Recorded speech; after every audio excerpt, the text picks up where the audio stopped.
Welcome to Kenton Teaches. Enjoy the video. In this video, I will explain how to make miso soup ramen. First, let's build our flavorful broth base.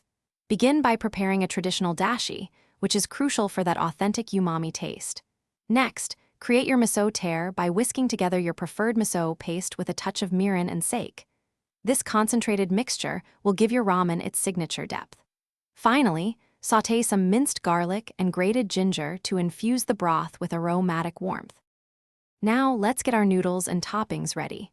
Cook your ramen noodles until they are perfectly al dente, following the package instructions carefully.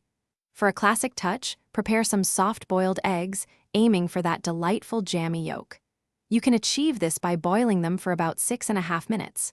Don't forget to thinly slice your tender pork chashu, adding a rich, savory element to each bowl.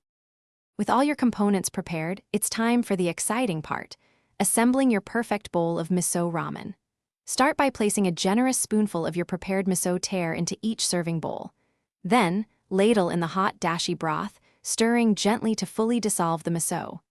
Carefully add your perfectly cooked ramen noodles to the flavorful broth.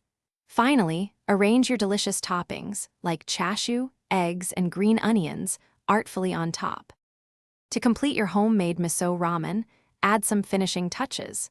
Sprinkle fresh, thinly sliced green onions over your bowl for a vibrant crunch and a hint of oniony flavor.